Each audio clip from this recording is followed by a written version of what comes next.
আসসালামু আলাইকুম রহমতুল্লাহ। আত্তাসিল institute of Bangladesh থেকে সকলকে আন্তরিক শুভেচ্ছা জানিয়ে শুরু করছি। তো এটা হলো আমাদের সিরাজি কিতাবের মানে ফরায়েজের 3 নাম্বার ক্লাস। এই 3 নাম্বার ক্লাসে আমরা যখন এই আগের ক্লাসে যখন মৃত ব্যক্তির রেখে যাওয়া সম্পত্তি সাথে যে 4টা হক সম্পর্কিত হয় এই ব্যাপারে যখন আলোচনা করলাম, এর পরের যেটা আসবে সেটা হলো যে কাদের কাদের মধ্যে এই অংশগুলো বন্টন করে দেওয়া হবে। মানে আপনার মৃত ব্যক্তি রেখে যাওয়া সম্পত্তিটা 4টা হকের পরে 3টা হকের পরে 4 নাম্বার যেটা যে তার আত্মীয় স্বজনের মধ্যে বন্টন করে দেওয়া হবে কোরআন হাদিস অনুযায়ী। এখানে একটা কথা আছে, জাউল ফরোজ আর হলো আসাবা। প্রথমে পাবে আপনার জাউল ফরোজরা, এর পরে পাবে আসাবা। এই কারণে আমি এখানে চিন্তা করলাম যে জাউল ফরোজ এবং আসাবা নিয়ে আপনাদের সাথে একটু বিস্তারিত আলোচনা আগেই করে নিই। কারণ জাউল ফরোজ এখানে পড়বো, আসাবা পড়তে হবে আর অনেক দূরে। যদি আমি এখানে আপনাদেরকে সংক্ষিপ্ত আকারে জাবিল ফরোজ এবং আসাবা সম্পর্কে একটু বোঝাই দেই এখন, তাহলে আমার কাছে মনে হচ্ছে যে এটা বেটার হবে, ভালো হবে। এই কারণেই মূলত জাবিল ফরোজ কাকে বলে, আসাবা কাকে বলে, এটা নিয়ে একটু আলোচনা করা। তো এটা কিন্তু ভিন্ন ভিন্ন, মানে জাবিল ফরোজ হলো কিতাবের শুরুতে, আসাবা হলো অনেক পরে। তো আমরা দুটোটাকে এখন একটু আগে পড়ে ফেলবো আমাদের ভাষায়। যদি এটা কিতাবের আপনার কি বলে কিতাবের সিরিয়ালে যদি নাও মিলে, কিন্তু আমরা এখানে আমাদের বাস্তবতা একটু মেলানোর চেষ্টা করব যে জাবিল ফরোজ আর আসাবা এই দুটার পরিচয়টা একটু আমরা জেনে নিই। যে আমরা যে বন্টন করে দিব, প্রথমে দিতে হবে জাবিল ফরোজকে, মানে অংশওয়ালা যাদের অংশটা কোরআনে আছে। এরপরে দিতে হবে আসাবাকে, যাদের অংশ কোরআনে নাই, এরা হলো দ্বিতীয় শ্রেণীর উত্তরাধিকারী। তো এই দুটোর বিষয় আমরা এখানে আপনাদের সামনে ক্লিয়ার করার চেষ্টা করব। তো জাবিল ফরোজ কাকে বলে, আসাবা কাকে বলে, আমরা একটু দেখি। কোরআনে কোরআনে যাদের অংশ নির্দিষ্ট করে বর্ণনা করা হয়েছে তাদেরকে আরবিতে জাবিল ফরোজ বলে, জাউইল ফরোজ। আর বাংলাতে বলে অংশওয়ালা।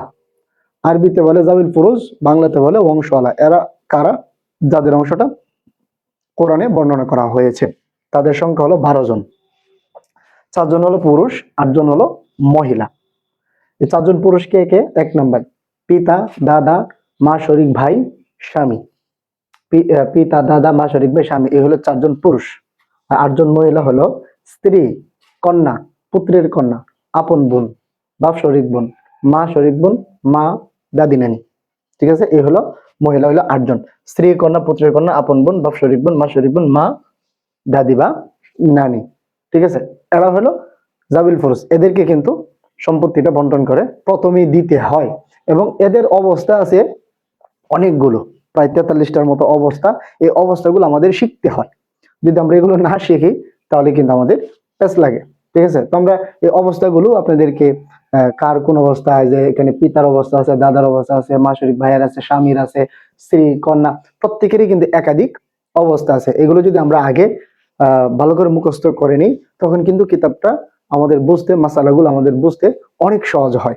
ঠিক আছে, তো এখন আমরা দেখবো আসাবা কাকে বলে এবং আসাবা কত প্রকার ও কি কি হতে পারে। তো আমরা এখন দেখবো যে আসাবা কাকে বলে। আসাবা হলো অবশিষ্ট ভোগী বা দ্বিতীয় শ্রেণীর উত্তরাধিকারী। অর্থাৎ জাবিল ফরোজগণ, জাবিল ফরোজ মানে অংশওয়ালা, যাদের অংশটা কোরআনে আছে, এরা অংশ নেওয়ার পর অবশিষ্ট সম্পত্তি থেকে যারা অংশ নেয় তাদেরকে আসাবা বলে। ঠিক আছে, এই আসাবাটা জাবিল ফরোজ তো আমরা দেখলাম যে 12 জন হয়, 4 জন পুরুষ, 8 জন মহিলা। এখন আসাবা এটারও শ্রেণী আছে। এটা হয় 3 প্রকার। আসাবা হয় 3 প্রকার। একটা হলো স্বয়ং আসাবা, মানে নিজে আসাবা। আর একটা হলো অন্যের কারণে আসাবা। আর একটা হলো অন্যের সাথে আসাবা। ঠিক আছে, এগুলো আমাদের এই যে কিতাব অনুযায়ী গেলে আরো অনেক পরের পড়া এগুলো। বাকি শুরুতে একটু বলে দিলাম যেন আমরা ওই যে সম্পত্তিটা যে বন্টন করব পরবর্তী ক্লাসেই যে আমরা করব, যে প্রথমে দিতে হবে জাবিল ফরোজকে, এরপরে দিতে হবে আসাবাকে। কথাগুলো যেন আপনারা বুঝেন, এই কারণে মূলত এই ক্লাসটা এখানে করা। না হয় এগুলো কিন্তু আরো অনেক পরের বিষয়। আচ্ছা, এখন এই যে 3 প্রকার আসাবা, স্বয়ং, অন্যের কারণে, অন্যের সাথে। স্বয়ং আসাবা তাহলে কেটা কেটা হয়? স্বয়ং আসাবা হয় এই কয় প্রকার ব্যক্তি: মৃত ব্যক্তির সন্তানাদি, যে ব্যক্তি মারা গেছে তার যে সন্তান, এরা আপনার স্বয়ং আসাবা। তাহলে মৃত ব্যক্তি যদি আপনি মারা যান তাহলে আপনার সন্তানাদি, ঠিক আছে, আপনার ছেলে, ছেলের ছেলে, এইভাবে। এরপরে মৃত ব্যক্তির আসল। মৃত ব্যক্তির আসল বলতে কি, আপনি যদি মারা যান তাহলে আপনার আসল কে? মৃত ব্যক্তির বাবা, তারপর দাদা, এভাবে উপরে। এরপরে মৃত ব্যক্তির পিতার সন্তানাদি, মানে কি মৃত ব্যক্তির পিতার সন্তানাদি, যদি আপনি মারা যান তাহলে আপনি মৃত ব্যক্তি, তাহলে আপনার পিতার সন্তানাদি আপনার কি লাগবে, আপনার ভাই লাগবে, আপনার ভাই ভাতিজা, এইভাবে। ঠিক আছে। এরপরে মৃত ব্যক্তির দাদার সন্তানাদি, যদি আপনি মারা যান তাহলে আপনার দাদার সন্তানাদি আপনার কি লাগে, আপনার চাচা লাগে। মৃত ব্যক্তির দাদার সন্তানাদি, তাহলে চাচা, চাচার ছেলেরা, এইভাবে যত নিম্নেই যাক। এটা হলো স্বয়ং আসাবা। ঠিক আছে। এরপরে দেখবো আমরা অন্যের কারণে আসাবা এবং অন্যের সাথে আসাবা কেটে কেটে হয়। তো আমরা স্বয়ং আসাবা দেখছি, স্বয়ং আসাবা কেটে কেটে হয়। এখন দেখবো অন্যের কারণে আসাবা এবং অন্যের সাথে আসাবা। তো অন্যের কারণে আসাবা হয় কন্যা, পুত্রের কন্যা, আপন বোন, বাৎসরিক বোন, এরা অন্যের কারণে আসাবা হয়। কিভাবে হয়, যখন আমরা হালত গুলো পড়বো তখন কিন্তু বুঝবো। অন্যের সাথে আসাবা হয় আপন বোন, এরপরে হলো বাৎসরিক বোন। ঠিক আছে। তাহলে আমরা এই যে জাবিল ফুরুজ কাকে বলে এবং জাবিল ফুরুজের সংজ্ঞা, জাবিল ফুরুজের সংখ্যা 12 জন, এটা দেখলাম। এরপরে আসাবা কাকে বলে, আসাবার সংজ্ঞা এবং আসাবার সংখ্যা, আসাবার প্রকার আর কি, 3 প্রকার, যে স্বয়ং আসাবা, অন্যের কারণে আসাবা, অন্যের সাথে আসাবা। এরা হলো দ্বিতীয় শ্রেণীর উত্তরাধিকারী, আর প্রথম শ্রেণীর উত্তরাধিকারী হলো জাবিল ফুরুজ, যাদের কথা আগে বলা হয়েছে। তো বারবার বলতেছি এই ক্লাসটা আমরা আগে করে ফেললাম কেন, যেন আমাদের কথাগুলো পরবর্তী ক্লাসে যে আসবে, যে মৃত ব্যক্তির রেখে যাওয়া সম্পত্তির সাথে প্রথম 4টা হক, এটা আলোচনা করেছি। এই আলোচনার শেষেই হলো যে কোরআন সুন্নাহ অনুযায়ী বন্টন করে দেওয়া, দিতে গেলেই প্রথম দিতে হয় জাবিল ফুরুজকে, এরপরে দিতে হয় আসাবাকে। ঠিক আছে। তো এই যে হালত গুলো চলে আসলো, জাবিল ফুরুজ, আসাবা কাদেরকে বলে, এই কারণেই মূলত এই আলোচনাটা করা। আজকে এই পর্যন্ত। পরবর্তী ক্লাস আমাদের সিরিয়াল টু সিরিয়াল সুন্দর করে যেতে থাকবে, আপনারা সকলে মনোযোগ সহকারে দেখতে থাকবেন, আশা করি আপনাদের জন্য অনেক উপকার হবে। আর একটা কথা বলে রাখি, এই যে জাবিল ফুরুজের যে অংশগুলো, এই অংশগুলো যদি আপনাদেরকে আগে মুখস্থ করার জন্য দিয়ে দিই, ঠিক আছে, কারণ অনেকগুলো অংশ, প্রায় 43টার মতো আপনার হালত আছে, এই হালত গুলো যদি আপনারা আগে মুখস্থ করে নেন, তাহলে আমরা যখন আপনাদেরকে অঙ্কগুলো করাবো তখন কিন্তু এটা পারা যাবে। আর না হয় এই সিরাজির অঙ্ক এটা পারা যায় না, যদি আমি কিতাব থেকে পড়ে, আর যদি আপনারা ওখান থেকে পরে পরে পরে পরে পরে মুখস্থ করেন তাহলে কিন্তু হবে না। আর যদি আমি একসাথে আপনাদেরকে আমি দিয়ে দিই, যদি আপনাদেরকে আমি একটু খেয়াল করি, আমার যে একটা শীট আছে, সেটা যদি আমি আপনাদেরকে একটু দেখাই, তাহলে বিষয়টা ক্লিয়ার হবে আপনাদের। এই যে এখানে আপনারা দেখতে পাচ্ছেন অবশ্য,